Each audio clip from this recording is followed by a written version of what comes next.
wabarakatuh. Alhamdulillahirabbil alamin rabbil nasta'in alhamdulillahi wassalatu wassalamu ala asyrofil anbiya'i wal mursalin wa ala alihi Pertama-tama kita panjatkan puji serta syukur kehadirat Allah Subhanahu wa taala yang telah memberikan nikmat yang luar biasa kepada kita sekalian, terutama iman dan Islam dan kesehatan kepada kita sekalian. Mungkin ini akhir bulan Zulhijjah ya. Silakan menyampaikan saja beberapa hal dulu sebelum pengajian dimulai. Pertama, kita bersyukur bahwasanya kita telah selesai melaksanakan pelatihan pemulasaraan jenazah ya, dan alhamdulillah sekitar 52 orang sudah terlatih baik teori maupun praktek. Tinggal mencari siapa yang mau dipraktekkan lebih dulu. Siap 50 orang. Siap.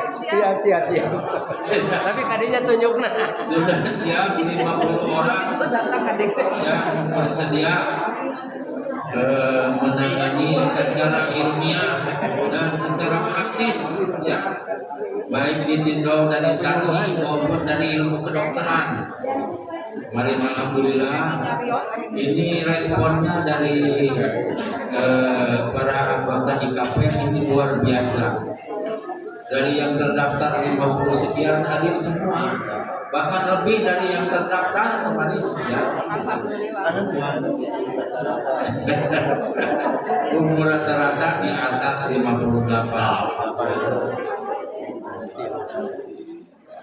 Satu hal yang ingin kami sampaikan kepada Bapak Ibu sekalian, pada saat itu kami berjanji, terus saja berjanji. Semuanya saya tidak boleh ingkar janji, terutama dari Ibu Eni, bahwa hari ini sertifikat mau dibagikan kepada Bapak Ibu sekalian. Sertifikat peserta ya, bahwa ibu bapak sudah lulus siap mengerjakan. Tapi masih ada masalah, ternyata pencetaknya sekarang tinggal menulis. Waktu mau ditulis ternyata bapak ibu masih saja ada yang menulis itu ya namanya saja, ada yang nama dengan teleponnya, ada yang tidak memberi alamat.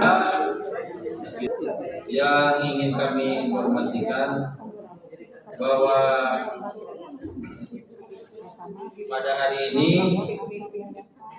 penceramah yang akan menyampaikan tausiah yaitu yang terhormat Al-Mukarram Bapak Profesor Haji Syarif Hidayat. Judulnya sudah ada di dalam WA kita, budaya dalam Islam ya. Kira-kira intinya begitulah, budaya dalam Islam. Kemarin sebenarnya ini kami mengundang dari FISIP sebenarnya, dari FISIP ya, untuk giliran FISIP ini.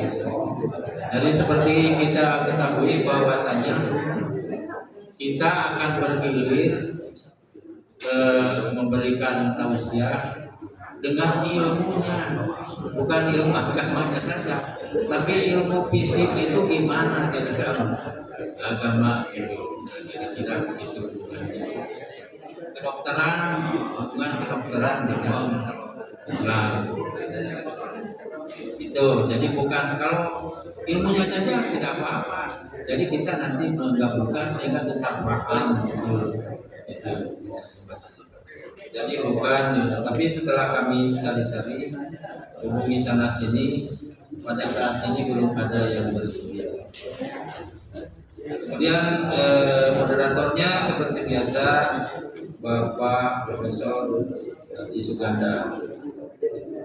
Kemudian nanti ada beberapa pengumuman.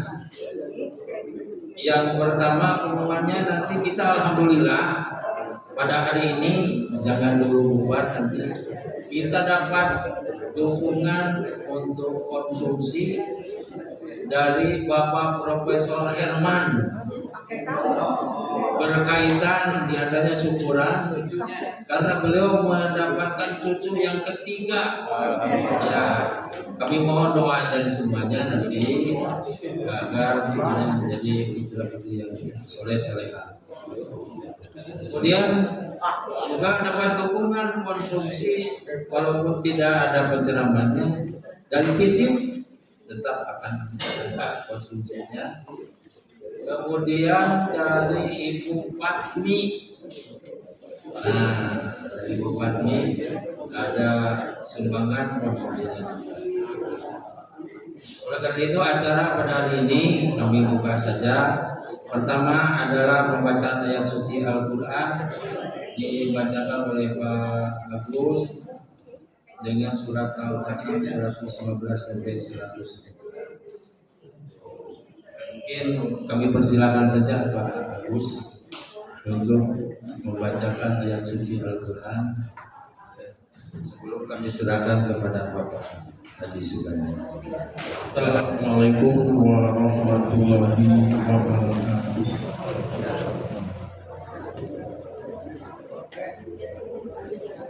A'udzu billahi minasy syaithanir rajim.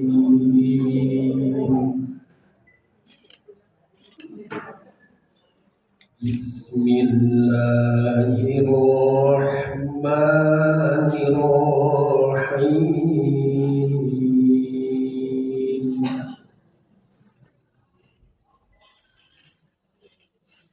Wa tammat kalimatu rabbika sidqan wa 'adla.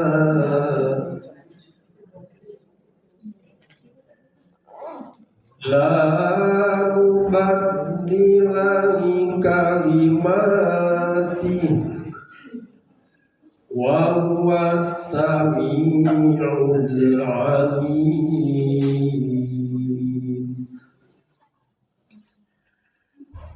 Wa in tuti' aksara man fil ardi yudilluka an sabilillah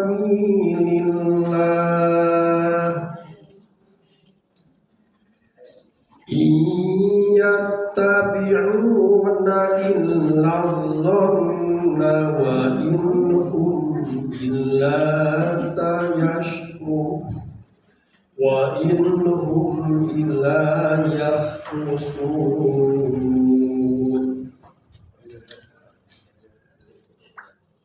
Inna rabbaka huwa a'lamu man yudillu an sabili wa huwa a'lamu bil muhtadin. Shadaqallahul azim. Aku berlindung kepada Allah dari godaan syaitan yang terkutuk. Dengan nama Allah yang Maha Pengasih lagi Maha Penyayang.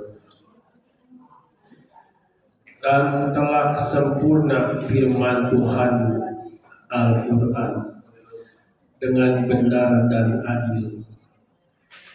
Tidak ada yang dapat merubah firman-Nya, dan Dia Maha mendengar, Maha mengetahui. Dan jika kamu mengikuti kebanyakan orang di bumi ini, niscaya mereka akan menyesatkanmu dari jalan Allah. Yang mereka ikuti hanyalah persangkaan belaka, dan mereka hanyalah membuat kebohongan. Sesungguhnya Tuhanmu dialah yang lebih mengetahui siapa yang tersesat dari jalannya, dan Dia lebih mengetahui orang-orang yang mendapat petunjuk. Maha benar Allah yang Maha Agung. Wassalamualaikum warahmatullahi wabarakatuh.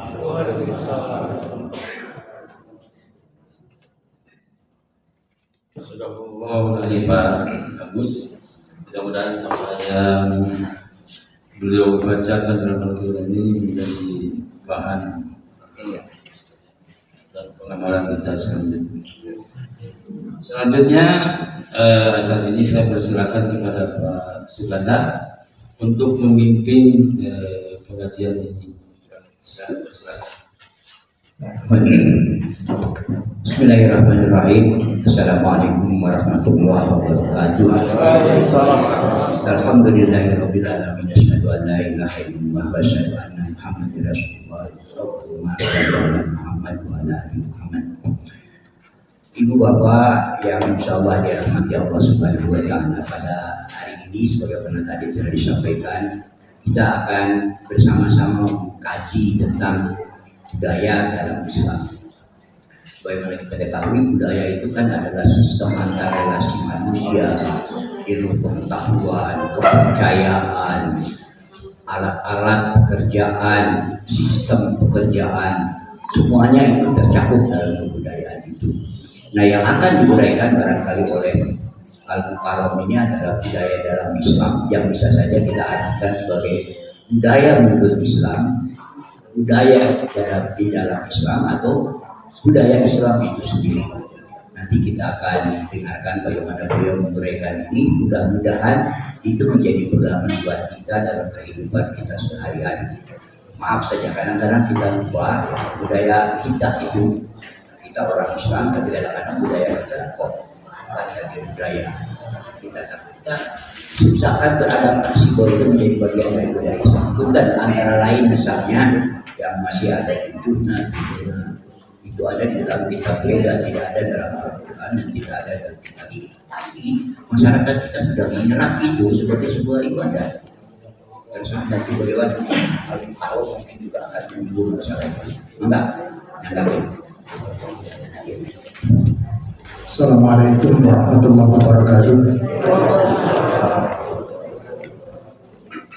Alhamdulillahilladzi an'ama 'alaina yang amin kathiratin mutanawwi'ah barisan. Wassalatu wassalamu ala Rasulillah sayyidina Muhammadin wa ala alihi wa sahbihi wa mawala. Asyhadu an la ilaha illallah wa la syarika lah wa asyhadu anna Muhammadan abduhu wa rasuluhu, amma ba'du. Pertama-tama saya sampaikan ucapan terima kasih kepada Ketua Bidang Tuhan,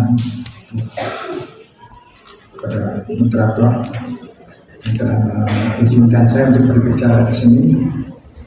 Tapi sebelumnya saya ingin menyampaikan mohon maaf, mudah-mudahan tidak bosan, karena saya di KPN Sholat Bidang Rohani sebagai jaga gawang. Pada saat kosong, insyaallah saya ngisi insyaallah.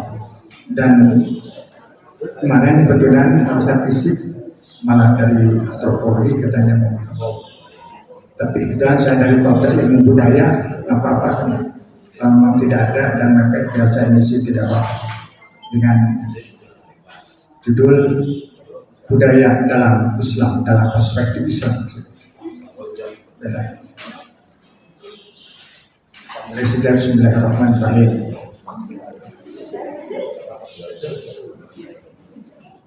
Mudah-mudahan ini bisa dibaca dari jauh.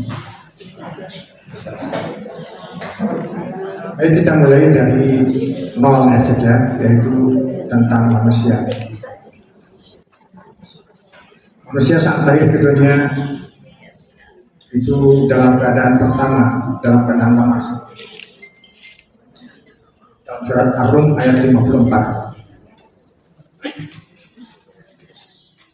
Allah ciptakan manusia min du'fin, dalam keadaan lemah. Kemudian memang di du'fin quwwatan. Setelah lemah itu lagi lemah, kemudian Allah beri kekuatan pada saat dia dewasa. Cuma memang dikuat untuk fun, tapi setelah kuat itu pelan-pelan melemah, sudah lansia. Dan itu keadaan manusia. Bila mana usianya sampai pada usia dewasa. Kemudian yang kedua, ini agak banyak ini slide-nya, dia tidak tahu apa-apa. Waktu lahir dalam keadaan tidak tahu apa-apa. An-Nahl ayat 78. Allah nyatakan bahwa akhrajakum min butuni ummahatikum la ta'lamuna syai'an. Allah melahirkan kamu dari rahim ibumu, kamu tidak tahu apa-apa. Tidak tahu siapa dirinya, tidak tahu siapa yang menciptakannya, tidak tahu untuk apa dia dilahirkan, tidak tahu kemana perjalanan dia selanjutnya. Semuanya dia tidak tahu. Kemudian Allah berikan pendengaran, Allah berikan penglihatan, dan berikan akal. Dan Allah tunjukkan hidayah kepada yang telah kita bahas pada masa hidayah. Kemudian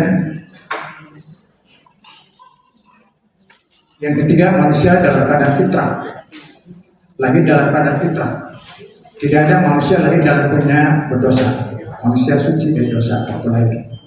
Dan kita juga nyatakan dalam sebuah hadis Nabi, kullu mauludin yuladu ala fitrah. Semua manusia lahir dalam keadaan fitrah. Hatta yu'riba anhu, sampai pikirannya dewasa, sampai bisa menggunakan pikirannya. Fa abawahu yuhawwidani aw yunasirani aw yubasjisani.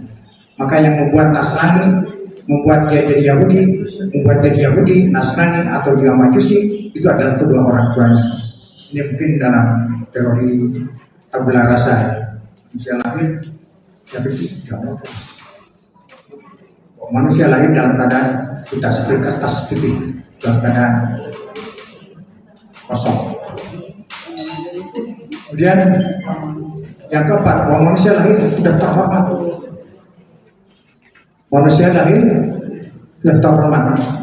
Nah itu apapun keadaannya, janganlah dihinakan mereka sejak lahir. Dan itu hak asasi dalam Islam. Nah itu dalam surat Al-Hujurat dinyatakan manusia tidak boleh menghina yang lain. Ya ayyuhalladzina amanu la yaskhar qaumun min qaumin asa ayyakum khairan minhum. Orang beriman jangan kau menghina orang lain, karena dia dimuliakan oleh Allah. Semua manusia terhormat. Hanya berikutnya manusia yang menghinakan dirinya sendiri. Itu dibahas nanti di kesempatan. Kemudian lahir dalam kasih sayang Allah. Tidak ada yang lahir dibenci Allah. Semua lahir dalam keadaan disayangi Allah. Ini ada pada surat Al-Mu'minun ayat 13. Tumaja'nahu nutfatan fi qararin makin. Diciptakan manusia itu dalam nutfah yaitu air campuran ovum dan sperma, dan disimpan dalam rahim, tempat yang sangat kokoh. Rahim itu tempat kasih sayang. Di manusia lalu lahir semua dari kasih sayang. Karena itu tempat sebelum manusia lahir itu di dalam rahim ini, di antara 5 keadaan manusia waktu lahir.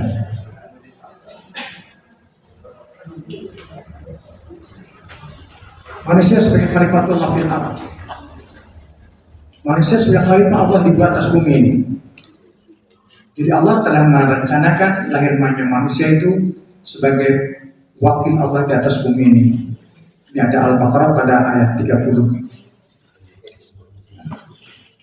Allah menciptakan manusia khalifah di atas bumi ini. Khalifahnya wakil Allah dengan memikul amal yang dipercayakan kepadanya. Ada Ahzab ayat 72. Inna aradna amanata 'ala samawati wal ardh wal jibal fa abaina an yahmilnaha wa ashfaqna minha wa hamalal insanu innahu kana zaluman jahula. Aku tawarkan, nanti ada ayat ini akan ada nanti berikutnya. Aku tawarkan kepada makhluk langit, makhluk bumi untuk menjadi penguasa bumi. Mereka menolak dari manusia. Wahamalin insan, manusia yang mau menerima. Indokan atur majaulah, karena manusia itu bodoh dan manusia itu dolim. Alam semesta diserahkan sepenuhnya kepada manusia.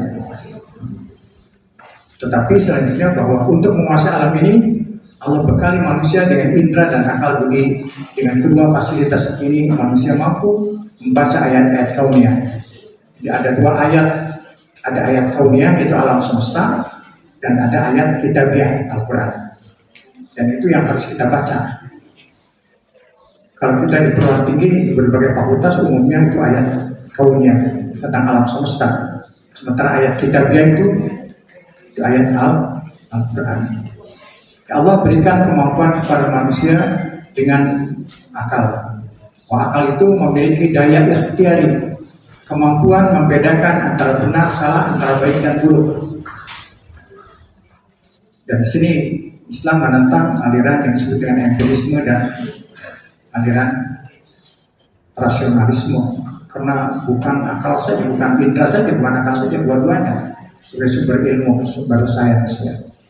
Jadi ada kenal, ada knowledge, ada sains, ada pengetahuan dan ada sains. Kemudian jadi manusia dengan kedua fasilitas ini mampu membaca ayat-ayat kauniyah alam semesta, memahaminya, menguasainya dan memanfaatkannya. Juga dia mampu memahami hukum Allah, yaitu sunnatullah yang ada pada alam yang ditetapkan untuk setiap makhluk dalam alam ini. Dalam alam ini Allah khalaqa wa qaddar, ciptakan segala makhluk, kemudian Allah menetapkan karakter masing-masing. Karakter matahari, karakter bulan, karakter bumi, karakter manusia, karakter semuanya Allah tetapkan.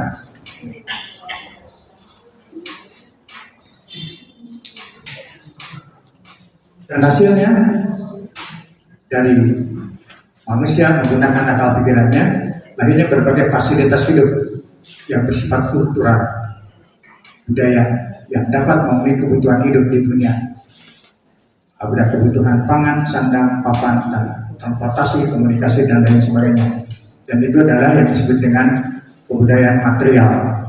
Tapi ada kebudayaan yang lainnya, kebudayaan immaterial. Itu kebutuhan kerohanian.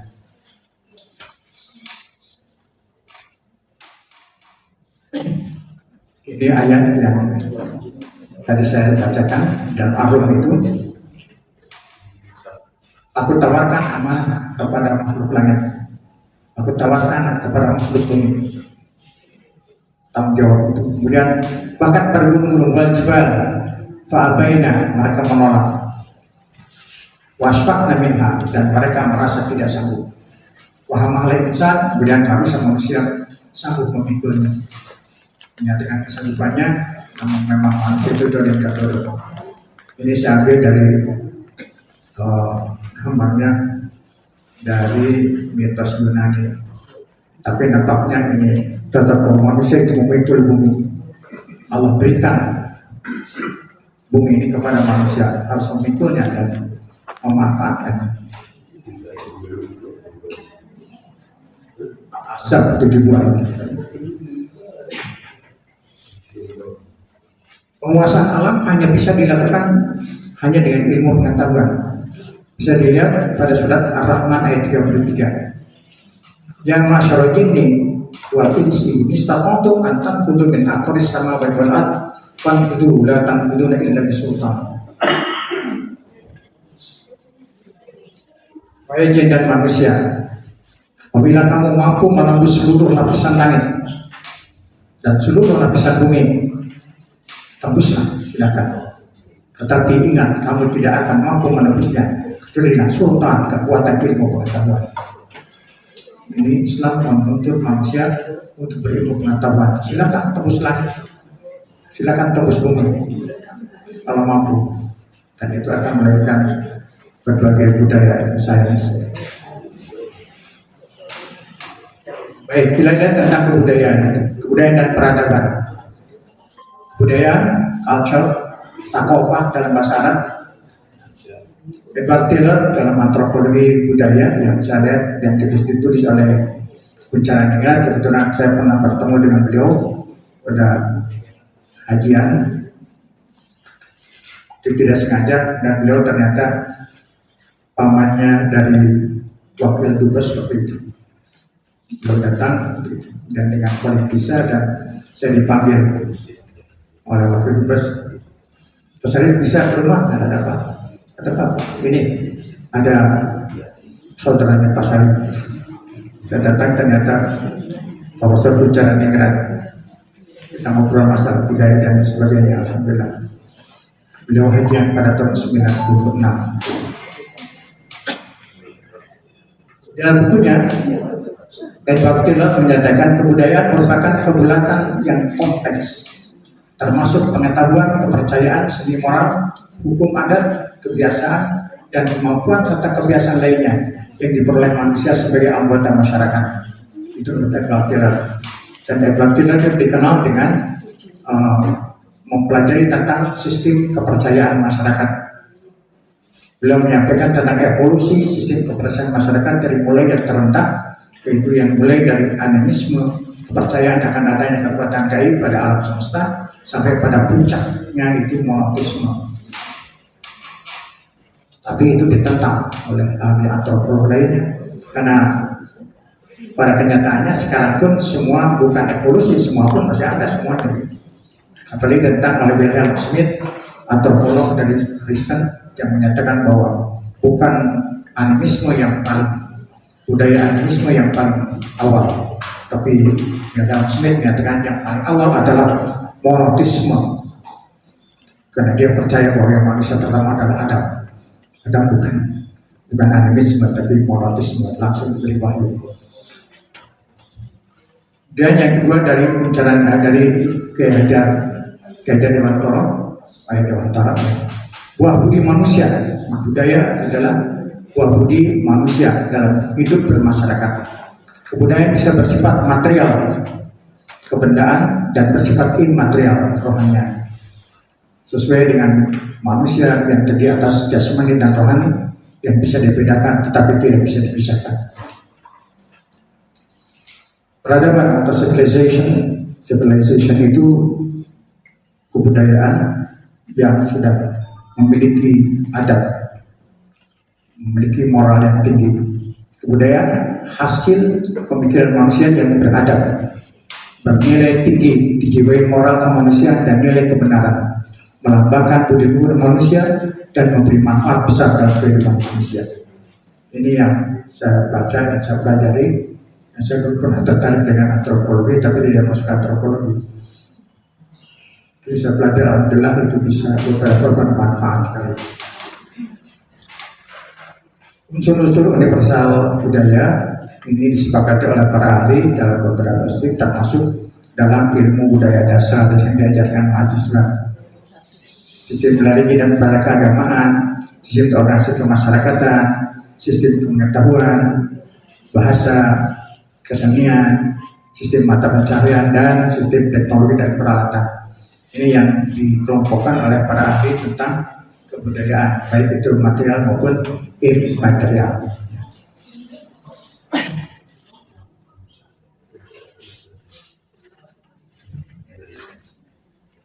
Kelompok agama sebagai sistem kepercayaan. Agama berdasarkan sumbernya. Ada berdasarkan pada sumbernya agama di dunia ini dapat dikelompokkan ke dalam dua kelompok besar. Pertama adalah agama Samawi, itu agama wahyu. Dan agama Samawi ini agama ada agama Islam, Yahudi, dan Nasrani. Tetapi agama Samawi murni adalah Islam, karena landasannya Al-Quran wahyu, dan Al-Quran tidak pernah ada perubahan. Sementara Nasrani dan Yahudi itu agama semi Samawi, yaitu asalnya Samawi, Tuhannya Allah, tetapi berikutnya mengalami berbagai perubahan. Nasrani misalnya dengan kitabnya Injil, mereka membawa Injil, tapi bukan Injil yang diterima oleh Nabi Isa alaihissalam, tapi Injil yang 4 Injil kanonik, yaitu Markus, Injil Matius, Yohanes, dan Yohanes, Markus, dan Lukas. 4 itu yang mereka pegang, dan itu adalah karangan keempatnya yang pernah dilihat dalam salah tekstologi, dan saya mengajar tekstologi. Kemudian itu perbandingannya banyak sekali pertentangan di antara mereka sendiri, karena itu kita bukan dari Nabi Isa, tapi menurut pandangan masing-masing yang lebih rendah dari hadis. Kemudian yang kedua adalah agama budaya, agama wani, agama suku budaya manusia. Jadi yang paling banyak ini yang di dunia adalah agama budaya. Yang lahir kalau menurut orang antropologi budaya, ada antropologi fisik, ada antropologi budaya. Antropologi budaya mereka menganggap bahwa lahir umumnya dari kesadaran manusia akan ketidakmampuan menghadapi alam. Pada saat dia hidup, kemudian ternyata ada badai, ada banjir bandang, mereka banyak meninggal karena alam. Akibatnya mereka mencari adanya ini pasti ada kekuatan gaib. Maka muncullah kepercayaan akan adanya kekuatan gaib. Kekuatan gaib itu berubah menjadi dewa. Jadi kalau Taylor menyebut urutannya dari animisme naik ke dinamisme, naik ke politisme, naik ke henotisme, dan ada lagi sampai ke panteisme. Panteisme itu yang menyatakan bahwa Tuhan itu esa, tapi Tuhan berada dalam alam. Jadi ada itu. Jadi monoteisme itu ada dua macam. Ada agama monoteisme yang menganggap bahwa Tuhan berada di dalam alam. Itu teisme. Mereka menyatakan di mana Tuhan, kalau Tuhan itu ada, di mana Tuhan itu? Mereka menyatakan Tuhan berada di dalam alam. Itu teisme. Daripada menyatakan bahwa Tuhan itu berada di luar alam. Itu deisme. Dan teisme berkembang menjadi panteisme.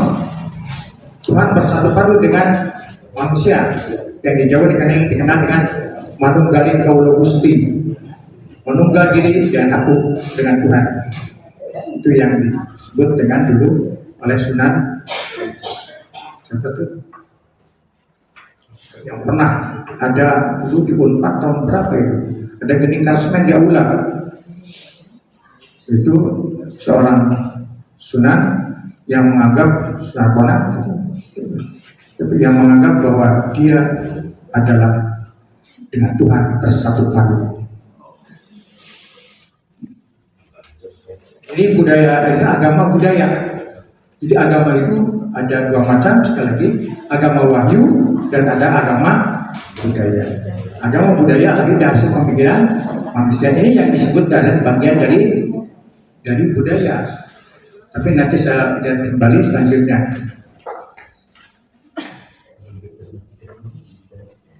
Islam bukan budaya. Islam adalah wahyu.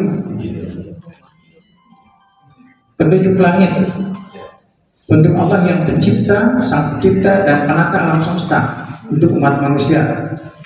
Di akhir zaman khususnya Al-Quran. Di Al-Quran, Islam, maaf ini harusnya dibuang untuk umat manusia titik. Akhir zamannya tidak usah ada sebenarnya. Nanti biar saya tidak salah, saya buang aja sekarang. Nanti dibaca lagi. Kamu mengingat langsung. Lantak doa makhluk yang bilang. Harus kedua simbol ya Pak. Ya, nggak cuma dua kata. Jadi untuk pedoman hidup Islam. Kalau Al-Quran memang untuk pedoman hidup bagi umat manusia di akhir zaman. Sekali lagi Islam bukan budaya. Nanti akan saya jelaskan bahwa itu kita kembali ke tadi. Kan itu ada kelompok-kelompok yang menyatakan bahwa Al-Quran itu budaya. Itu adalah Islam liberal. Dan bisa dibaca pada mereka punya jurnal ilmiahnya yang dipimpin oleh ketuanya memang Abdullah. Itu dia membuat sebuah jurnal di mana jurnalnya itu semuanya isinya tentang aliran Islam liberal. Islam liberal itu ya Islam yang sebenarnya lebih bersifat rasional, tetapi sudah banyak keluar. Jurnalnya bernama Taswirul Afkar. Jadi penggambaran berbagai hasil pemikiran. Di situ disebutkan bahwa wahyu diturunkan oleh Allah kepada Nabi Muhammad Nabi Muhammad orang Arab dengan latar belakang budaya Arab, bangsa Arab latar belakang budaya Arab. Dan oleh Nabi Muhammad diterjemahkan ke dalam bahasa Arab. Jadi Muhammad dianggap penerjemah. Karena itu Al-Quran itu adalah budaya Arab. Itu mereka tulis di dalam sebuah tulisan. Itulah yang melahirkan Islam Nusantara. Jadi Nabi Muhammad menerjemahkan dengan cara berpikir orang Arab dengan budaya bangsa Arab. Itu mereka sebut bahwa Al-Quran itu adalah budaya Arab. Dan kalau masuk ke negeri kita harus pakai dengan budaya kita. Terus maka pas baca Quran walaupun bahasa Arab, lagunya lagu Jawa. Dan itu pusatnya banyak ini antara lain Islam Nusantara di mana itu? Jawa Timur. Di Universitas di sekarang UIN Sunan Kalijaga Jogja. Dan banyak sekali pandangan-pandangan yang seperti itu. Karena itu pernah di WA saya menulis tentang kalau terpaksa saya bisa nulis di WA. Menulis kalau hal-hal yang untuk kemaslahatan. Jadi Islam bukan budaya. Karena itu Islam bukan Islam diturunkan melalui Rasulullah rahmatan lil alamin. Nah, ini kata rahmatan lil alamin sekarang banyak disalahgunakan lagi sebagai alasan, sebagai dalil toleransi. Bukan itu. Wa ma arsalnaka illa rahmatan lil alamin. Tidak aku utus engkau Muhammad kecuali sebagai rahmat bagi alam semesta. Maksudnya Allah itu kasih sayang kepada umat manusia. Allah tidak membiarkan umat manusia tersesat, tidak tahu perjalanan hidup, tidak tahu untuk apa dia dihidupkan. Dan Allah menyatakan bahwa manusia dihidupkan illa liya'budu, untuk menghambakan diri, menjadi hamba Allah. Maka Allah tidak akan membiarkan manusia tersesat nanti celaka dalam neraka. Maka diturunkanlah Rasul Muhammad yang membawa Al-Quran. Jadi kasih sayang Allah Islam itu. Tapi sekarang disalahgunakan, maka lahirlah dalam Islam Nusantara misalnya tentang ada ukhuwah watoniyah, ukhuwah insaniyah, di samping ukhuwah Islamiyah. Ini tambahan-tambahan yang sebenarnya tidak ada di zaman Rasul. Kemudian Islam bukan budaya, Islam bukan Muhammadanisme. Orang-orang Arab membuat istilah Islam itu sebagai Muhammadanisme, sama dengan Leninisme, Marxisme. Jadi seolah-olah itu adalah hasil pemikiran Nabi Muhammad. Islam bukan hasil pemikiran Nabi Muhammad. Wama yantiqu anil hawa in huwa illa wahyun yuha. Tidaklah yang disampaikan oleh Muhammad itu melainkan murni wahyu. Bukan hasil iman Muhammad. Karena itu Nabi Muhammad dijadikan oleh Allah ummi. Ummi itu dalam keadaan buta huruf. Pengetahuan Nabi Muhammad itu bukan dari hasil belajar. Dan orang Arab menuduh Nabi Muhammad belajar dari pendeta Nasrani. Yaitu pada saat usia 13 tahun dibawa oleh Abu Thalib untuk berjualan di Syam sebelah utara. Padahal di situ tidak lama. Ketika Nabi sampai di sana, kemudian dicabut karena Nabi, karena Abu Thalib itu adalah pejabat dan pembesar di Makkah, maka disambut di sana oleh pendeta bernama Buhairah. Dan pada Buhairah menjamu makan. Ketika makan, kemudian sebelum makan, pendeta bertanya, pertama saya bertanya, ini sudah masuk semua belum? Sudah, katanya, hanya anak itu yang lagi nunggu unta. Jadi Muhammad yang usia 13 tahun dia nunggu unta, yang lainnya pada makan. Sudah masuk. Karena ada kelainan dari rombongan itu, ada kelainan. Buhairah melihat adanya kelainan. Dan kelainan itu antara lain, kalau itu ada awan yang melindungi terus. dari panas. Ini dilihat dari orang-orang yang ada, jajan mau biasa bumbu yang ada. Barangkali ada di tanah lihat anak itu baru dia yakin.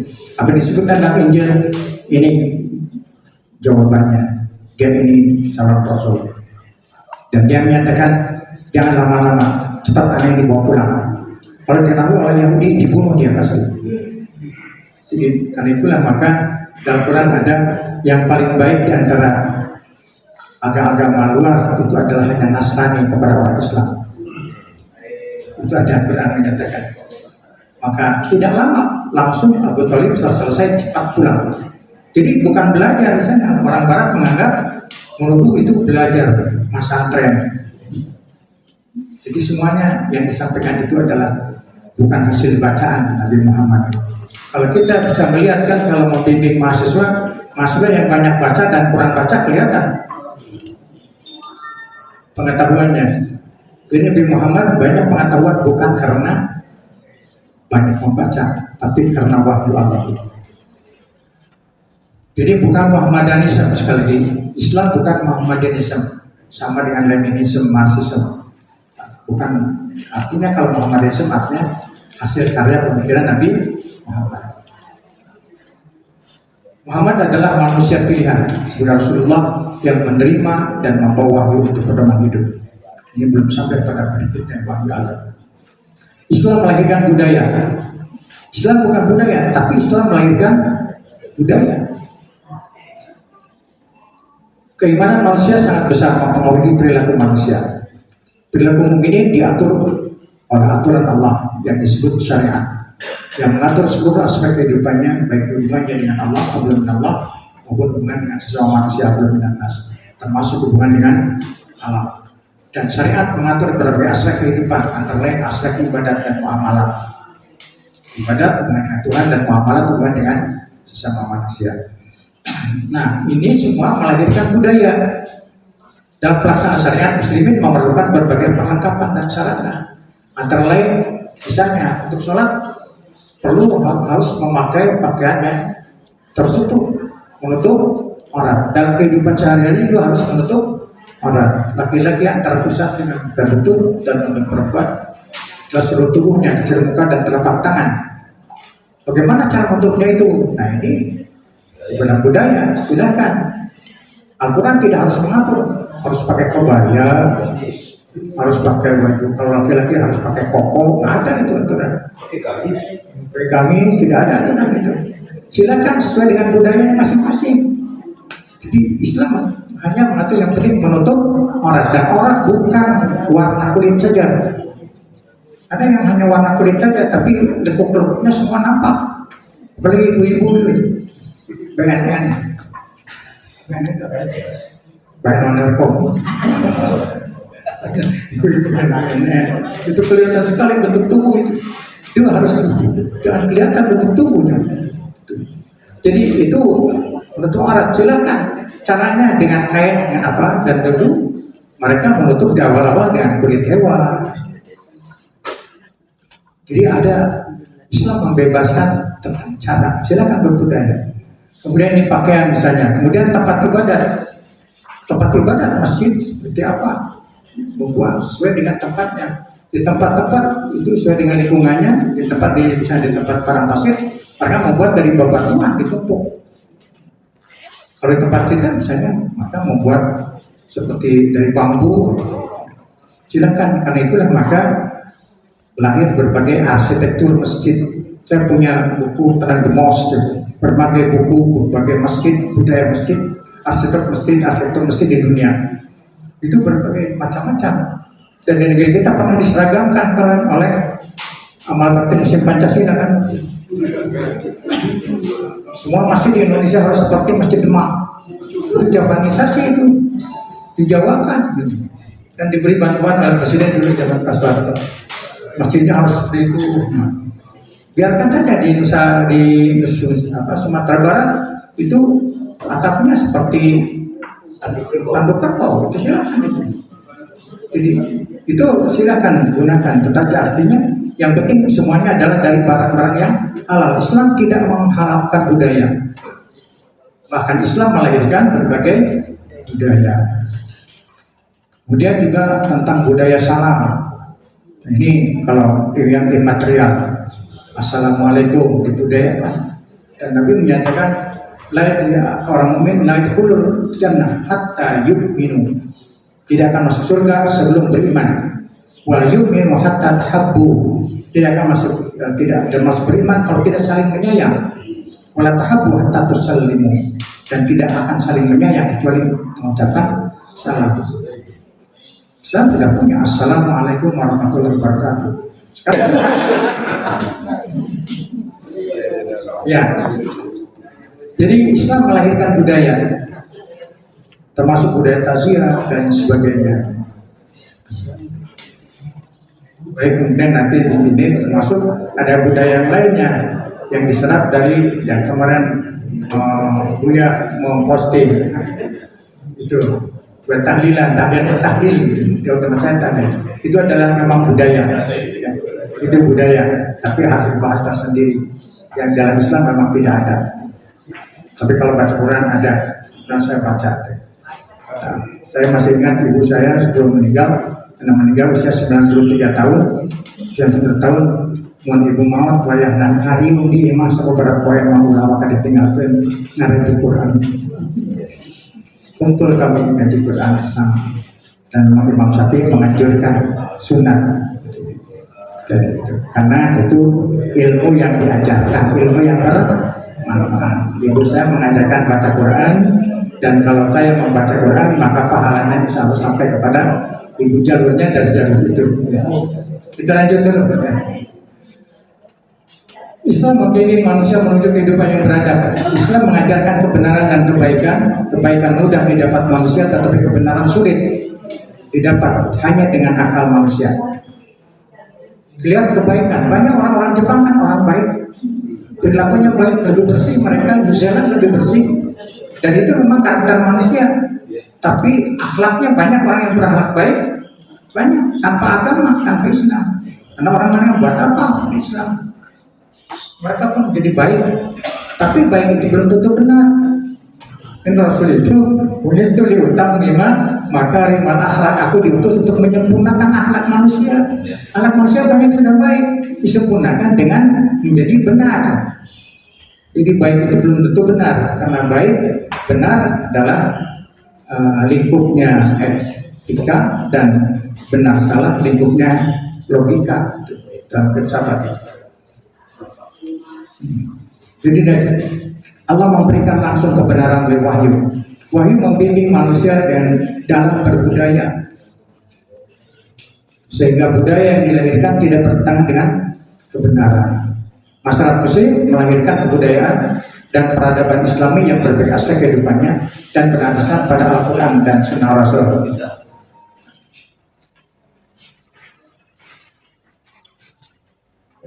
Budaya tanpa bimbingan wahyu. Salah satu unsur inti budaya imaterial dalam masyarakat adalah kepercayaan yang mereka pegang dan tertanam kuat dalam kehidupan mereka. Kepercayaan ini sangat menentukan warna budaya dan dunia mereka, baik budaya imaterial maupun budaya material. Agama itu sangat menentukan.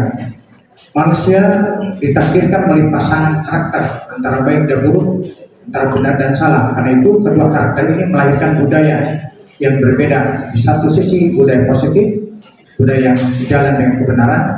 Di sisi lain adalah budaya negatif, budaya yang berseberangan dengan kebenaran. Ini saya cepat saja. Kemudian kepercayaan agama budaya bersifat sunni. Tadi sampaikan oleh dalam membaca Al-Quran, surat apa tadi? Ayat 115. 115. A'udzubillahi minasyaitonir rajim. Wa tammat kalimatu rabbika sidqan wa 'adlan. La mubaddila li kalimati. Telah sempurna Al-Quran, kalimat Allah telah sempurna. Sidqan, kebenaran telah sempurna. Keadilannya telah sempurna. Tidak ada hukum lebih adil dari hukum Allah. Itu sudah sempurna keadilannya hukum itu. Itu la mubaddila li kalimati, tidak bisa yang bisa menggantikan lebih baik dari hukum Allah. Wa huwa samiul alim, dan Allah Maha mendengar, Maha tahu. Wa in tuti aktsara man fil ardi, kalau kau ikuti pendapat budaya orang-orang yang penghuni bumi ini, yudil duka, ansabilillah pasti akan menyesatkan kamu. Jadi kalau kita berbudaya tanpa landasan agama pasti tersesat. Itu malam itu waktu Muhammad minta ayat apa yang dibacakan, saya suruh ayat ini.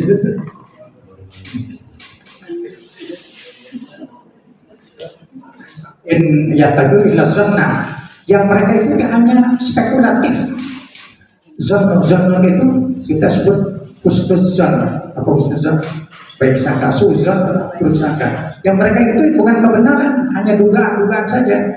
Misalnya orang beragama itu mencari siapa, yang dicari adalah yang disebut dengan prima causa. Prima causa itu adalah penyebab pertama.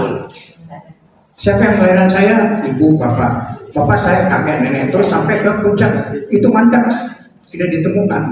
Tapi artinya orangnya di situ saja. Maka mereka menyatakan tidak ada karena ada nenek moyang.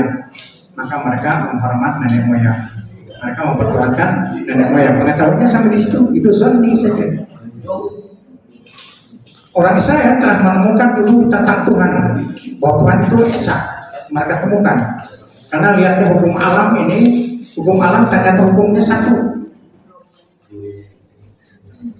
Air mendidih dalam 100 derajat Celcius, air membeku dalam 0 derajat Celcius, sama di mana-mana. Artinya ada yang ngatur hanya satu. Ada unified power, karena itu orang-orang Israel menyatakan Tuhan itu hanya satu, dan mereka begitu kue. Dalam bahasa Ibrani kue. Ada mereka panggil Yahweh, dia yang maha kuasa. Yahweh, Yahweh, Yahweh. Nah ini agama Yahweh. Nah itu ketika Nabi Isa datanglah orang-orang kepada Nabi Isa. Hukum mana yang terbuat sekali? Udah perjanjian baru nih. Saya lupa ayat berapa ya dari Kapiasin ke Markus. Mana yang paling utama? Ya Yesus. Yesus menjawab, Shema Israel, Yahweh Elohenu, Yahweh Ephod. Bisa menjawab dalam bahasa Ibrani. Dengar oleh Israel, dalam bahasa Arab, Isma ya Israel, Yahweh Ilahuna, Elohenu, Yahweh Ephod, Wal Wahad. Allah tersah dan itu jadi hanya zonni. Agama-agama budaya itu kebenarannya hanya bersifat zonni, spekulatif. Dan spekulasi itu tidak akan sama dengan kebenaran. Baik, kan itu disebut zonni. Ma yang tabi aksar illa zonna, inna zonna dibuni amin menampak kisah. Kebenaran kan itu mereka tidaklah mengikuti kebenaran, mereka hanya berupa dugaan spekulatif. Sungguh dugaan itu tidak bisa memadai dengan kebenaran. Sungguh Allah tahu perbuatan apa yang mereka lakukan. Yunus 36.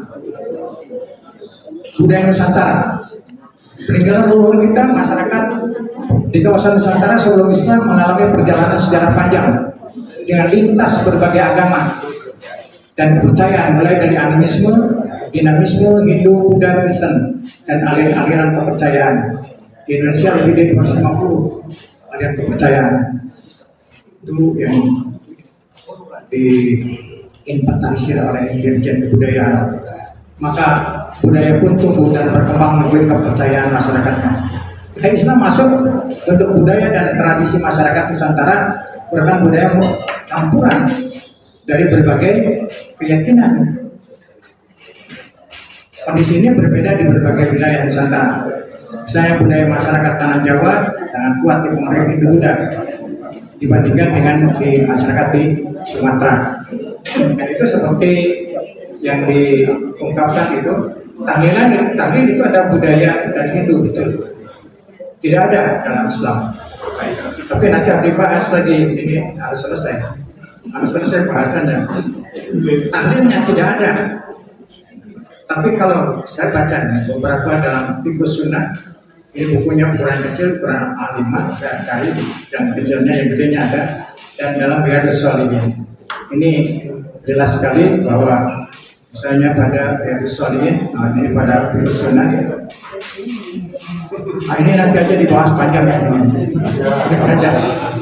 Ini panjang. Tapi pada dasarnya begini, ketika para wali mengajarkan Jawa Islam berat sekali. Karena itu Sunan Kalijaga mencari jalan dengan pendekatan kultural, pendekatan budaya. Senangnya apa? Wayang. Engkau lewat wayang bolehlah disampaikan.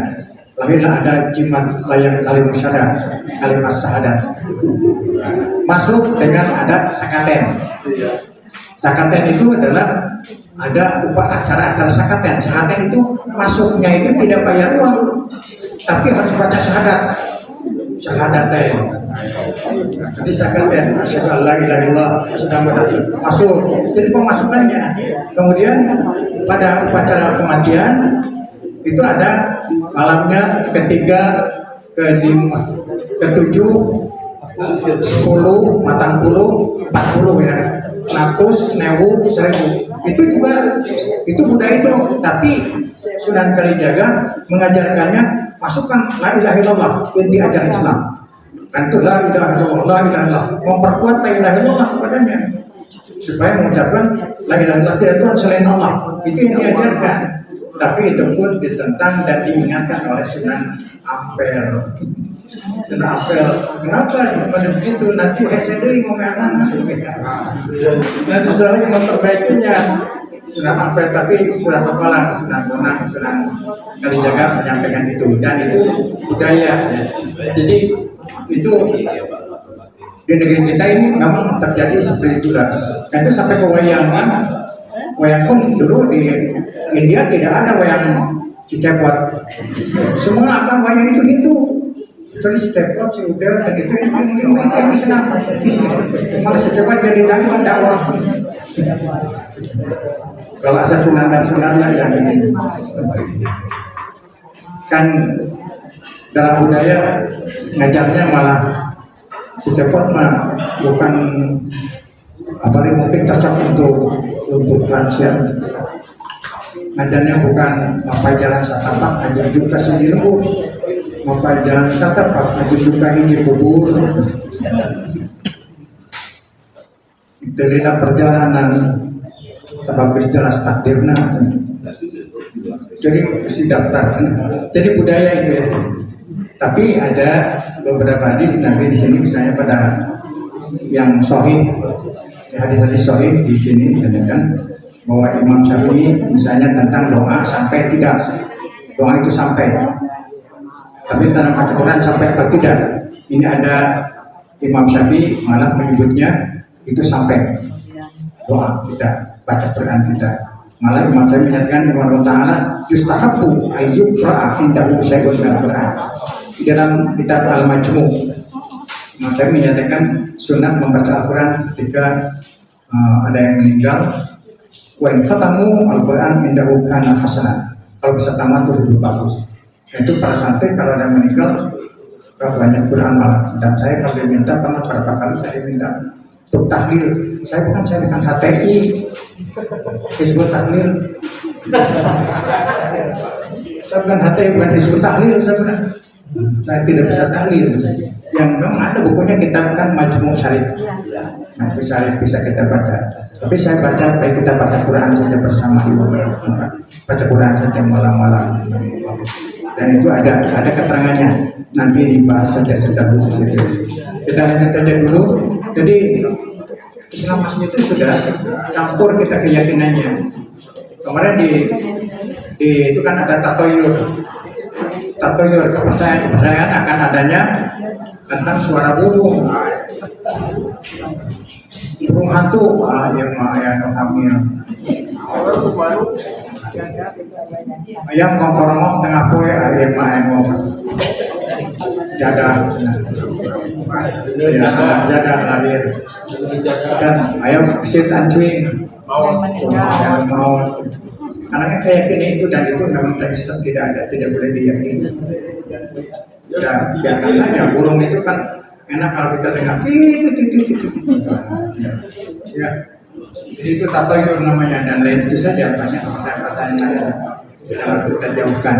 Termasuk juga kemarin ada masalah hitungan Nabi melarang kita ada, saya baca ayat Quran, saya lupa itu ayat berapa sudah saya baca, tapi ayat berapa saya buka di bukan Majmu dalam Mu'jam Al-Mufakhras itu indeks Al-Quran itu tidak ada yang menyatakan bahwa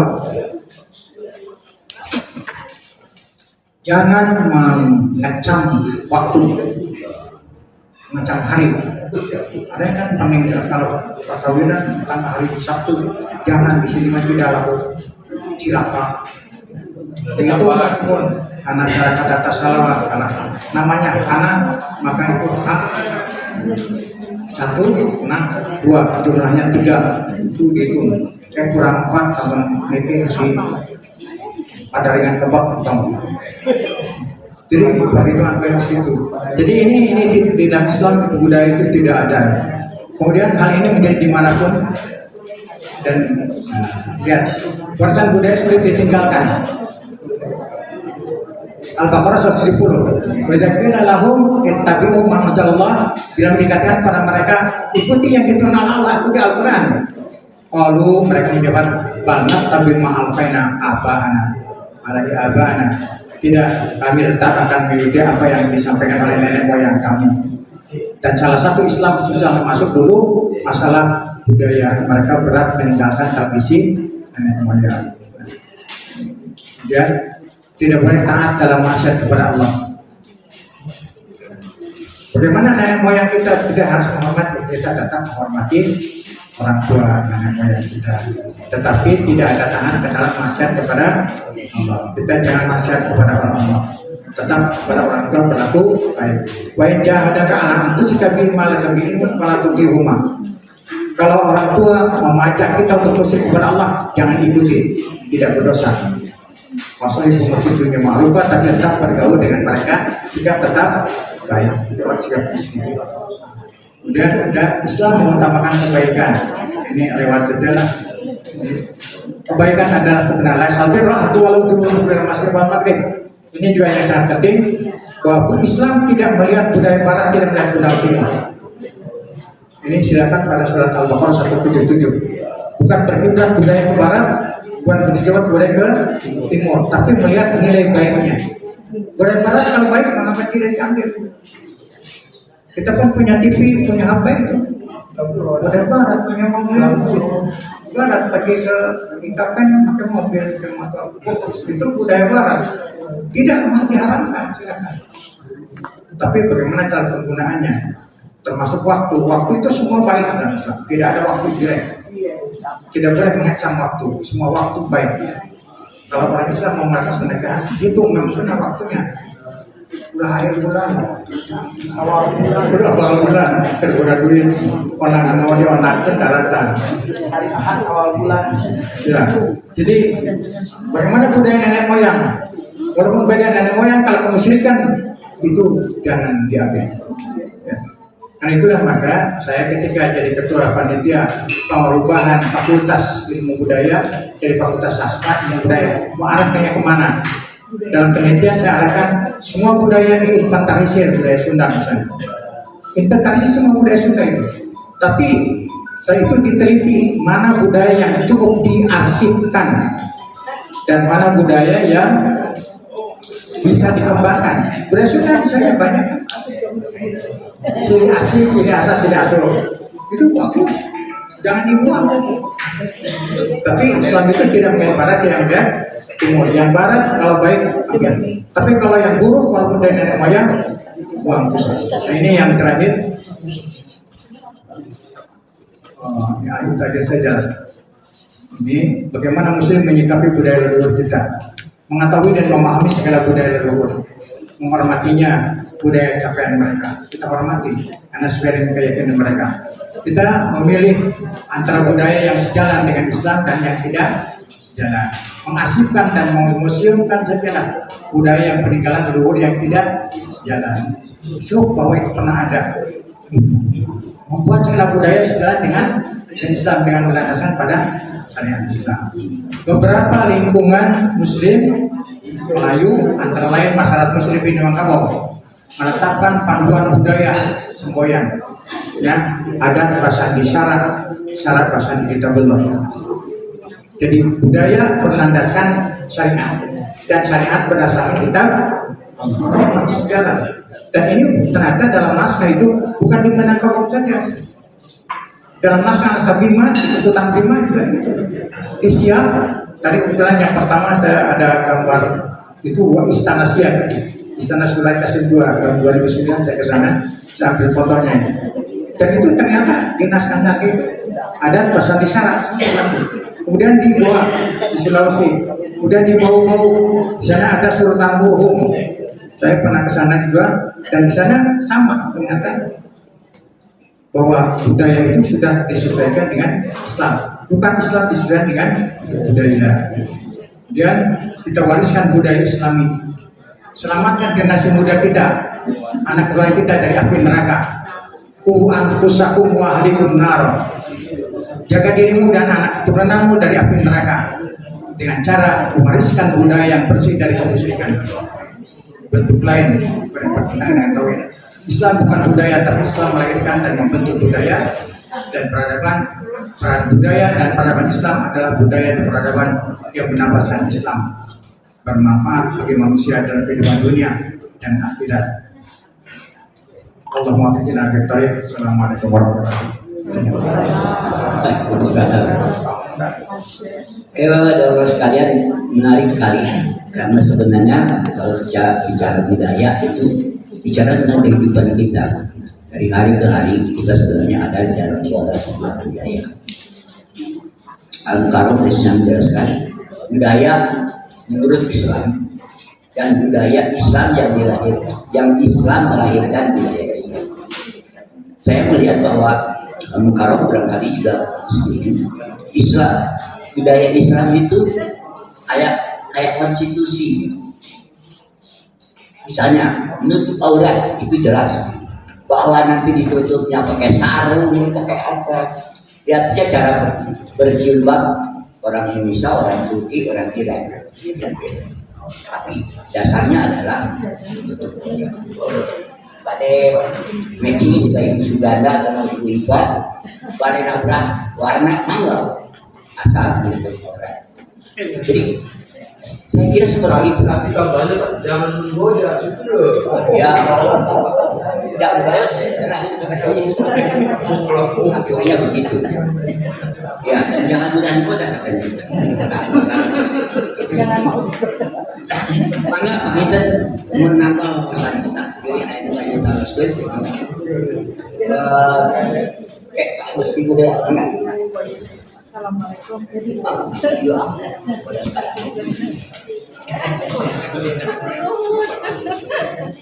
Bismillahirrahmanirrahim. Assalamualaikum warahmatullahi wabarakatuh. Alhamdulillah, mohon kesempatan anak. Mungkin Mas Bedi pengen mengenai kamus Sunda ya, apakah boleh diperbaharui begitu karena misalnya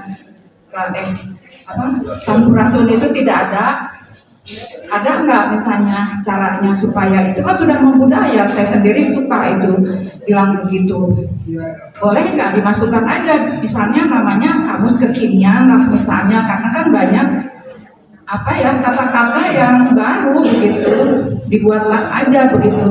Atau apakah memang standar dari kamus itu statis atau bagaimana?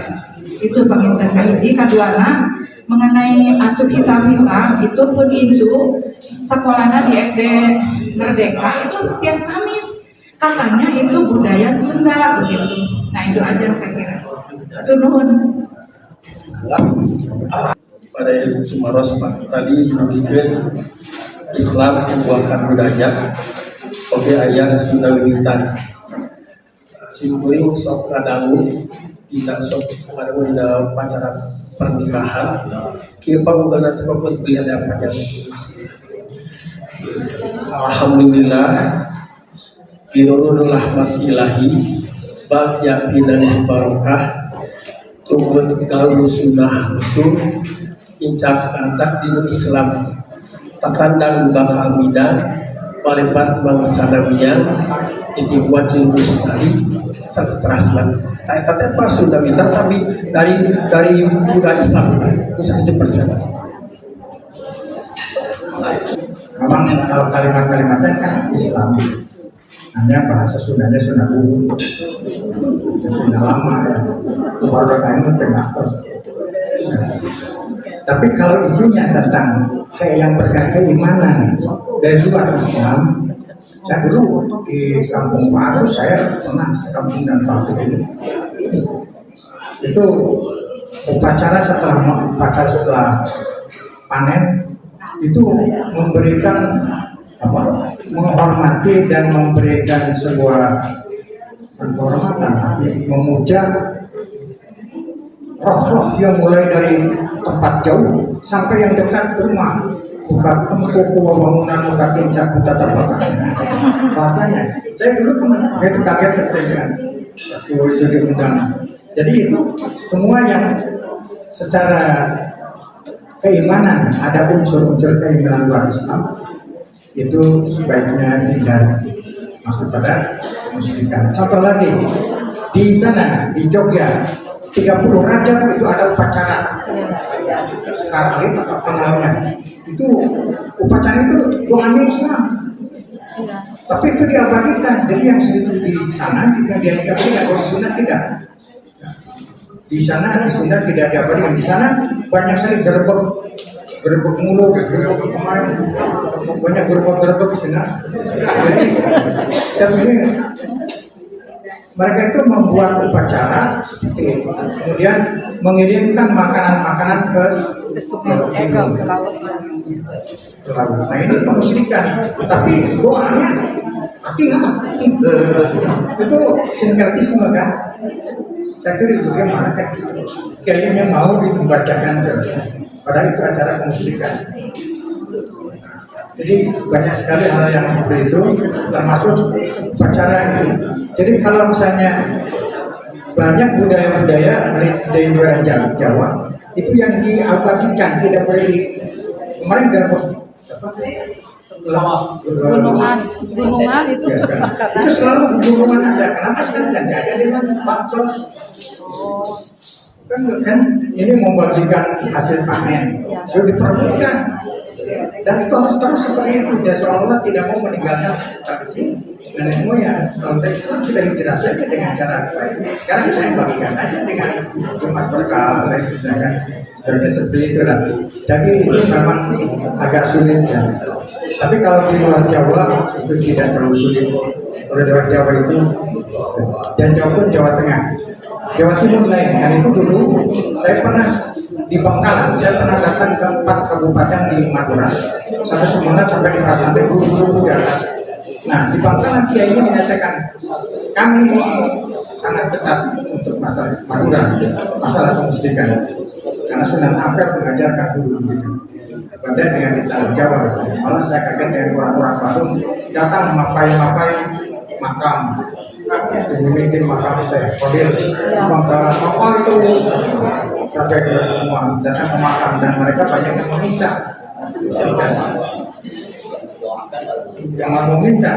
Kalau misalnya kita datang ke peminjaman, saya dan yang pertama menyebarkan Islam. Jadi itu sebenarnya yang kalau yang tadi datangnya bahasanya bukan hanya yang ini itu tadi tentang sampurasun. Jadi ini dalam Islam selama tidak ada, dan saya melihat ini adalah upaya dari aliran kepercayaan Sunda Wiwitan yang ingin bahwa sampurasun diklaim sebagai masalahnya perang Sunda, padahal hanya kelompok mereka yang dulu tidak ada. Ini saya asal dinasti Sunda yang lama tidak ada. Dinasti Kamus memang ternyata tidak ada. Memang kamus ingat ya, tergantung pada kebijakan. Kamus tidak ada tentuan. Asal punya izin dan mengarangnya. Jadi statis ya, Prof.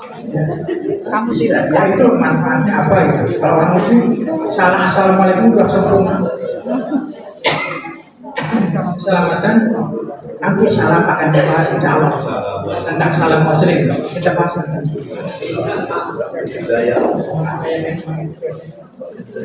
Atuk hidang Pak kumaha? ini nggak tenang mas bedanya kita boleh diyakini bahwa itu Kita macam itu memang Iya, ya SD di cucu karena saya tuh kesalahan paham setiap tentang Kamis masalah budaya kompleks hidup itu Oh, memang kita kompleks. sama. anak SD itu dari Nah, itu kecil kan. berkejawara. Tapi nggak apa-apa ya, Prof. Memang tidak bagi itu dan bukan tidak. Kita waktunya hanya sampai 11:30. Kita masih punya waktu 25 menit. Pak Uju sama Pak Bumin. Terus apa? Assalamualaikum warahmatullahi wabarakatuh. Tadi dikatakan bahwa manusia itu dilahirkan dalam keadaan fitrah, dalam keadaan lemah, tidak tahu apa-apa. Dan yang sangat menentukan apakah jadi Yahudi, dari Nasrani, Majusi. Pertanyaannya, jadi siapakah yang berdosa ini? Apakah anaknya yang mati misalnya dari manusia atau orang tuanya? Kemudian yang kedua, apabila kita sebagai pejabat untuk menjaga toleransi, masa kita kan harus mengakhiri perayaan agama lain. Atau di antaranya seperti tadi, ya, sampurasun, kesehatan dan sebagainya. Nah, jadi bagaimana sikap kita kalau kita nanti jadi pejabat? Apakah kita tetap membudaya, tidak memperhatikan yang lain, atau apakah kita mengikuti sampurasun dan sebagainya sehingga kita menjadi berdosa? Terima kasih.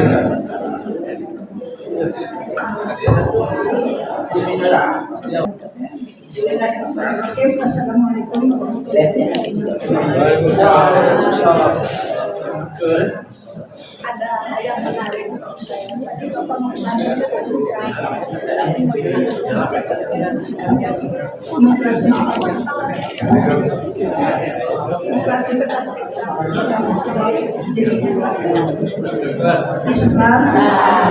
Islam sebagai pluralisme dan Kristiani seni samawi. Saya tertarik kira-kira prinsip-prinsip apa yang menjadi dasar untuk menjadikan klasifikasi ini. Kemudian bahwa kita sebagai umat Islam diharuskan juga meyakini kitab-kitab yang turun sebelum Al-Quran. Ini ada ilustrasi sedikit, kebetulan masih aktual tentang Idul Kurban. Ada mantan mahasiswa saya yang berkunjung ke rumah. Kemudian dia bertanya, "Ma, mengapa di dalam Islam yang kurban itu Ismail?" Loh, memang kenapa? Saya betul-betul tidak tahu. Loh, memang kenapa? Kan kalau di dalam Injil itu bukan Ismail, Ma, tapi Ishak. Oh gitu ya. Terus dia bilang begini, Injil itu turun lebih dulu daripada Al-Quran. Saya senyum aja sambil secara pelan aja ngomongnya juga. Kata saya, Al-Quran turun belakangan itu antara lain salah satu fungsinya untuk mengoreksi kekeliruan kitab-kitab yang terdahulu. Tapi saya berusaha untuk meredam akan sangat, jangan sampai terjadi memanas. Jadi begitu ya, tidak apa-apa. Kalau Ocha meyakini bahwa yang dikurbankan oleh Ibrahim ayahnya itu adalah Ishak, maka kalau kami sebagai umat Islam meyakini bahwa yang dikurbankan itu Ismail. Jadi itulah antara lain ilustrasi kita. Apakah salah satu indikator bahwa dua ini merupakan semi samawi? Terima kasih. Wassalamualaikum warahmatullahi wabarakatuh.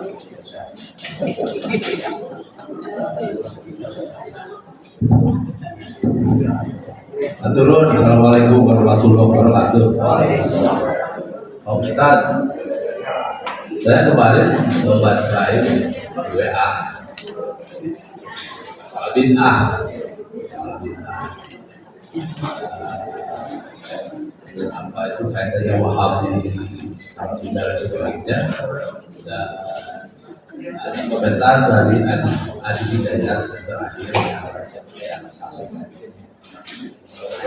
Intinya adalah ada dalil, di mana dalil itu ada di hadis. Tapi kalau ada di hadis berarti sunnah itu ada, Nabi Muhammad melaksanakan itu. Tapi ada dalil juga tidak ada di hadis. Nah, yang penting ya sebagai interpretasi saya aja, interpretasi saya sama. Yang penting ya tidak melanggar akidah. Nah, jadi masalah dalil itu apa sih yang dimaksud dengan dalil? Karena ada dalil yang ada tidak hadisnya ada, tapi ada dalil. Sudah tidak ada dalil, tapi tidak melanggar akidah. Apa ya? Ya Pak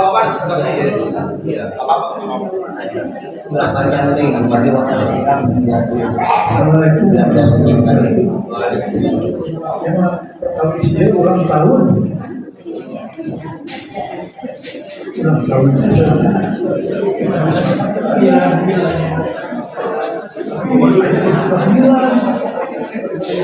ini namanya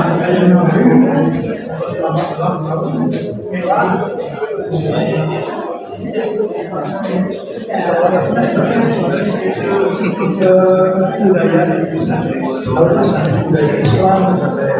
nanti Islam itu nanti tahlilan, tapi langsung nanti apa pemikiran yang bukan negara tahlilan itu 17 Agustus 1945 akhirnya mengalami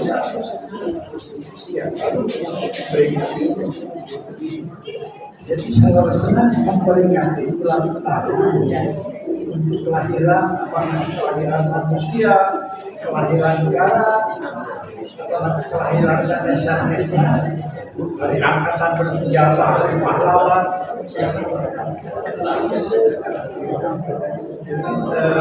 Ya anak-anak lagi itu ayo yang ulang tahun di Islam bulan dan apa saja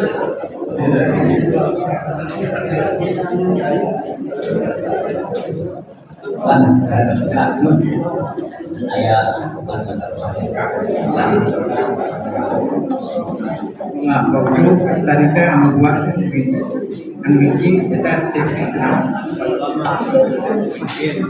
ya ini dua hal.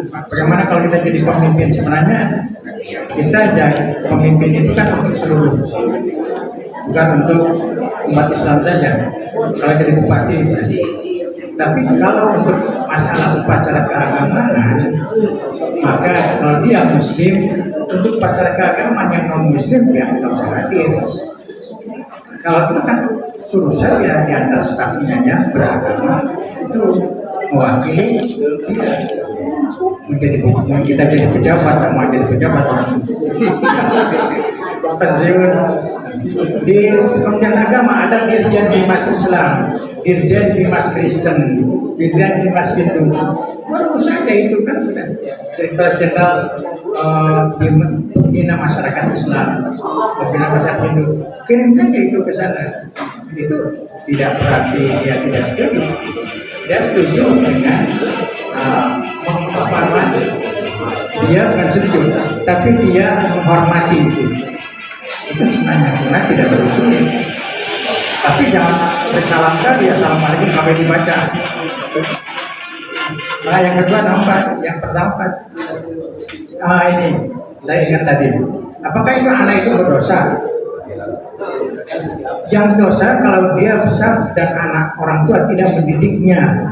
Kewajiban orang tua mendidik anak itu. Usia 7 tahun didik dia sholat, bisa sholat. Usia malah didik tauhid dulu kan sejak kecil. Usia 10 tahun didik dia biasa sholat. boleh dipukul anak itu kalau tidak sholat. Ya, jangan sampai kawal. Dan itu pendidikan. Jadi dosa orang tuanya kalau tidak mengarahkannya. Tapi kalau orang tua sudah mendidiknya, banyak kan para nabi pun anak-anaknya, Nabi Nuh saja ada anaknya yang tidak muslim.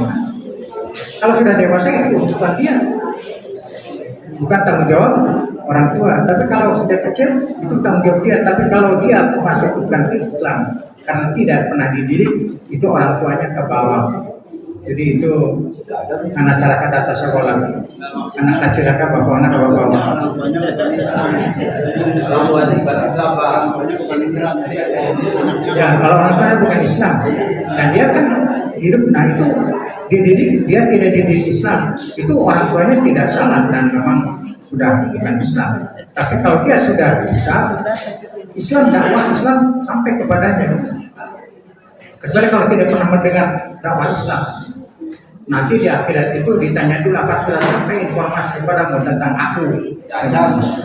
Sudah sampai kepadamu tentang adanya akhirat? Sudah sampai, tapi mereka tidak mau. Maka itu hukuman tetap salah. Kemudian yang kedua, Ibu tadi jadi gini, apa standarnya bahwa itu Islam itu agama samawi murni dan yang tidak murni, yang semi samawi?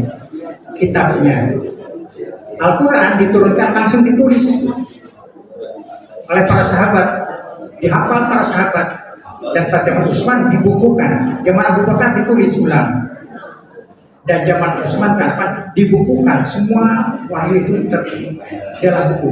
Tapi Injil tidak pernah dibukukan. Baru setelah 150 tahun berikutnya barulah orang-orang sadar, tapi itu sudah berubah macam-macam. Maka sebagian dari mereka ada yang mendengar Nabi Isa mendengar ini Abdullah, kedengarannya ini Ibnullah. Surat Maryam ayat 20 versi. Ini Abdullah atas yang kita wajalin mubarakan ayat makutu. Aku datang, aku adalah hamba Allah. Kedengarannya Ibnullah bukan Abdul. Kedengaran aku adalah putra Allah. Ketika orang-orang ramai, maka itu kaum Saliwang itu sampai sekarang banyak. Grup Saliwang yang salah dengar. Jadi itu. Kemudian jadi kitab itu tidak pernah ditulis. Baru ditulis oleh banyak orang yang menulis. Itu lebih dari 20. Lebih dari 20 ya. Tapi orang-orang Kristen membedakan hanya 4. Itu yang kanonik, yang mendapatkan aturan, yaitu Injil Markus, Matius, Lukas, dan Yohanes 4. Injil Barnabas beda lagi, menyatakan Isa bukan Tuhan.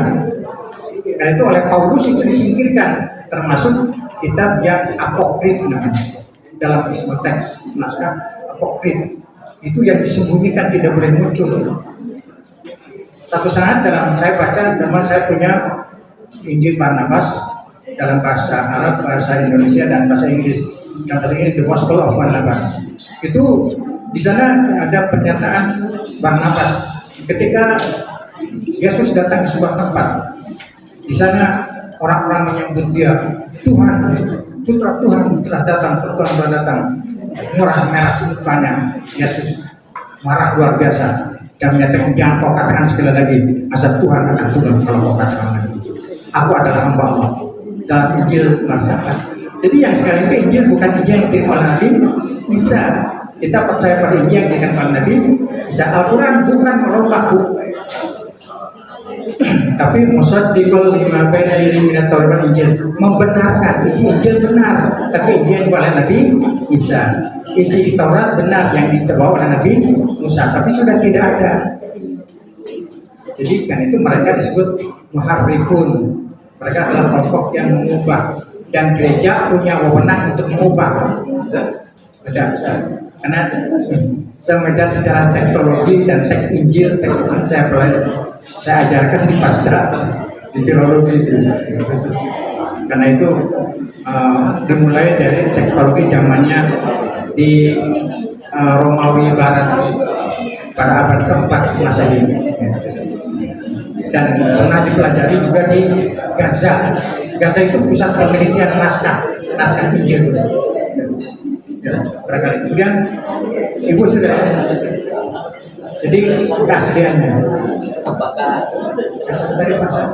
itu ada yang belum dijawab? Mohon maaf. Apakah Injil bicara tentang pengorbanan? Oh ya, betul.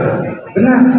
Dalam Injil yang sekarang, saya di sini ini saya punya Injil juga di sini. Saya dulu pernah saya kursus Kristen di Suara Nubuatan Lembaga Alkitab di sini. Jalannya di Alkitab, dan saya disuruh mau masuk Kristen. Saya juga harus tahu, dan saya baca Injil itu, Injil mereka sejak tahun 67 awal mahasiswa saya dulu baca itu. Dan di situ ada dalam Injil Markus nyatakan, bukankah nenek moyang kita Ibrahim dibenarkan oleh sebab hal ia telah mengorbankan Ishak putranya itu di Mesbah.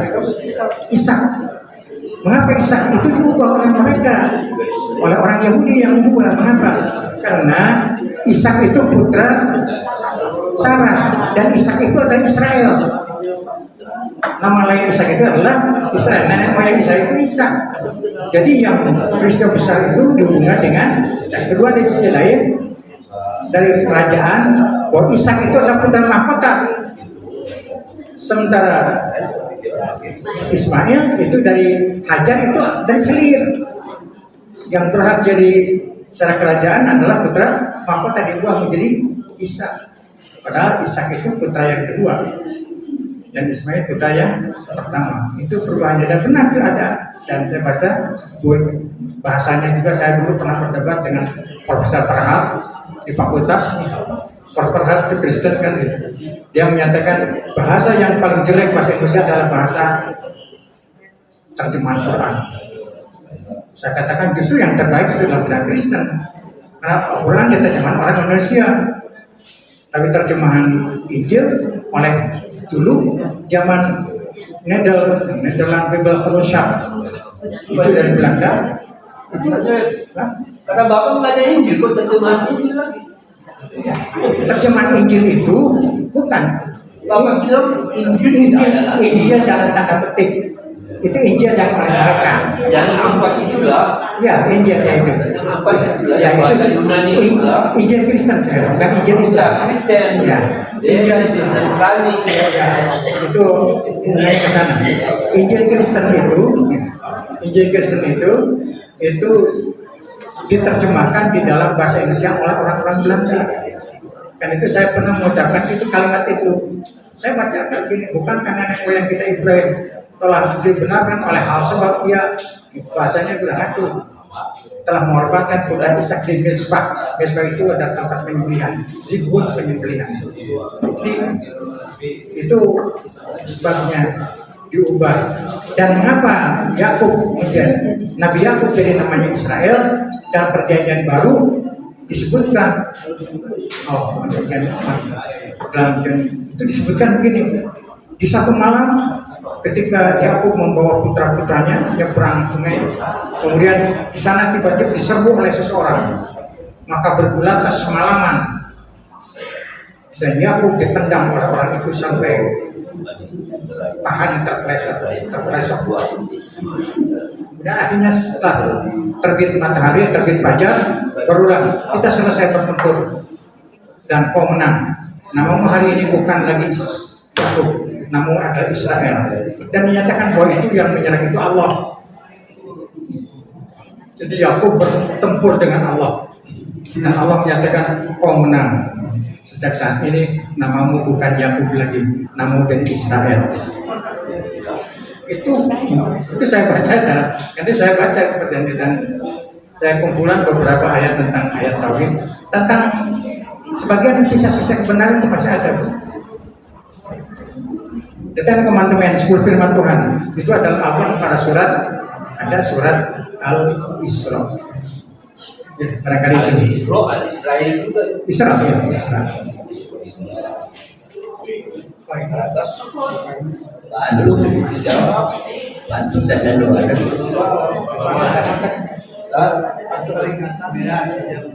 Ya, peringatan itu memang tidak ada dalam Islam, tetapi itu menjadi budaya asal kita tidak perlu ada upacara khusus apalagi sudah bicara keagamaan.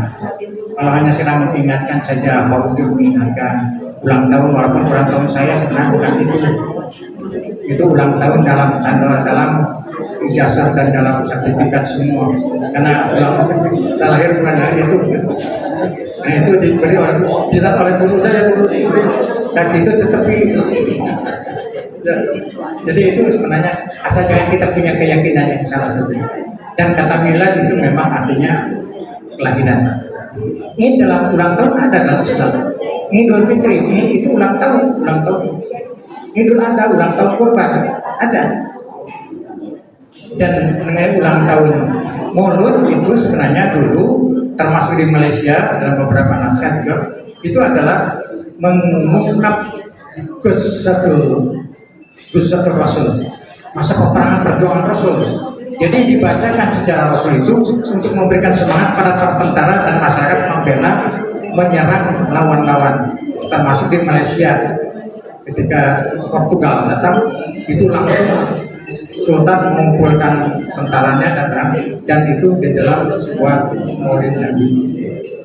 Sebenarnya tidak ada Maulid Nabi itu, tapi itu dakwah saja di bulan Maulid sebenarnya. Tidak usah meludah namanya lah, tidak dakwah saja di bulan Maulid itu. Betul tadi namanya. Dalil dengan hadis. Ada dalil yang tidak ada di hadis. Itu pendapat ulama. Jadi begini, ketika Muaz bin Jabal diutus oleh Rasul ke Yaman, Muaz dikirim ke Yaman, kemudian sebagai gubernur Yaman, zaman Rasul. Kemudian Muaz bin Jabal pada itu pulang ke Madinah. Nabi bertanya, apa yang kau lakukan Muaz ketika kau menetapkan hukum? Kemudian Muaz mengatakan, saya berlandasan Al-Quran. Kalau kau tidak pada Al-Quran, saya berdasar pada hadis Nabi. Kalau dalam Quran dan hadis Nabi tidak ada, saya beristihad dengan istihad saya yang tidak bertentangan dengan Quran dan Sunnah Rasul. Itu yang namanya istihad. Itu pendapat pada ulama itu. Ya, inilah dalil-dalil itu. Dan itu dalil ini banyak. Ya, terima kasih. Baik, teman sekalian, ini pas tadi berakhir mendekati jam 11:30. Kita memang sudah sampai jam 11:30. Tidak bisa karena waktunya sudah habis. Kita akan akhiri dengan doa yang akan disampaikan dipimpin oleh Al-Mukarram. Mohon diingatkan dalam doa itu khusus untuk Prof. Herman, Syukuran, kemudian Ibu Fatih. Beli syukuran apa bisa juga nggak tahu ya. Kemudian mungkin terima kasih pada Fisip yang sudah memberikan bantuan pada hari ini. Mudah-mudahan Allah melindungi kita semua. Mudah-mudahan Allah memberikan taufik dan hidayah kepada kita semua dan membimbingnya sampai kita nanti menghadapnya. Allahumma shalli ala Muhammad wa ala Muhammad amin ya rabbal alamin. Allahumma ighfir lana wa li walidina warhamhum kama rabbayana shighara. Rabbana zalamna anfusana fa in lam taghfir lana wa tarhamna lanakunanna minal khasirin. Rabbana hab lana min azwajina wa dhurriyyatina qurrata a'yun waj'alna lil muttaqina imama.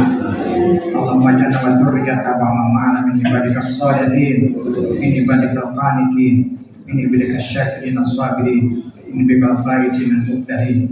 Waftah lana wa lahum abwaaba rahmatika wa abwaaba maghfiratika wa abwaaba ilmika wa abwaaba rizqika wa abwaaba khair. Allahumma ja'alna muqima sholati dhurriyyatina Rabbana wa taqabbal du'a. Rabbana ighfir lana wa li ikhwanina alladziina sabaquna bil iman wa la taj'al fi qulubina ghillan lil ladzina rabbana innaka antar rahmanur rahim. Ya Allah, ya Tuhan kami, khususnya bagi cucu dan keluarga Pak Profesor Herman, mudah-mudahan Allah memberikan putu yang putra dan putu yang soleh dan menjadi hamba yang tetap mengikuti aturan ya Allah. Allahumma ihdi hari ini siratal mustaqim.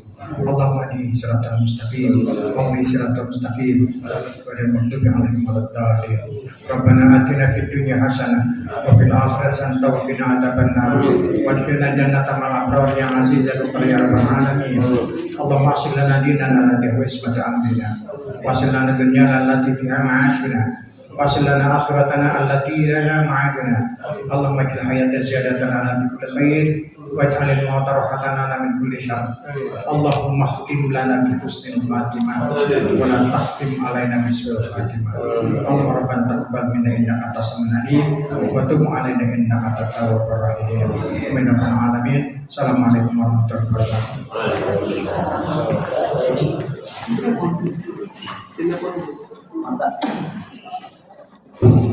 Assalamualaikum warahmatullahi wabarakatuh.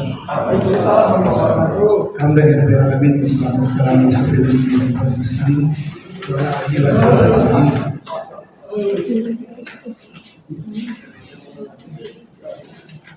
Para anggota, Bapak Ibu, anggota IKPD yang saya hormati, Simpuri sekarang pun pojok aturkan saya mohon ke sadaya dengan bos aduakan karena pun anak musuh. Alhamdulillah para bos menguatkan salam selamat di sebelum kerangkum orang aww dan sehat. Terima kasih pada semuanya. Saya dan istri sengaja ini agak istimewa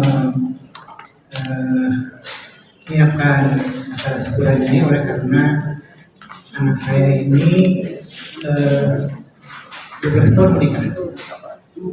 Tahun menikah 2 kali, jadi yang pertama 6 tahun, kemudian cerai dan kemudian menikah lagi. Alhamdulillah saya masih diberi berani untuk menikah lagi dan setelah 5 tahun sekarang melahirkan bayi yang sehat. Dan kami sekali lagi ucapkan terima kasih, semoga Allah yang membalasnya dan selalu mohon doa untuk kami agar dia menjadi kamu yang solehah, manusia yang bermanfaat di dunia, keluarga, lingkungan dan agama. Selanjutnya saya selaku ketua umum IKPN bersama dengan Dr. Kuswaji tadi menunjukkan saya ketua yang terima kasih kepada pertama gurunya dia bersama jajaran dari bidang kerohanian serta bicara Ibu Tausiah Prof. Syarif Hidayat dan moderator Prof. Hidayat. Semoga apa yang kita dapatkan hari ini dan manfaat untuk kita dan untuk lingkungan kita sekalian. Mohon maaf kalau ada yang kurang berkenan. Wassalamualaikum warahmatullahi wabarakatuh.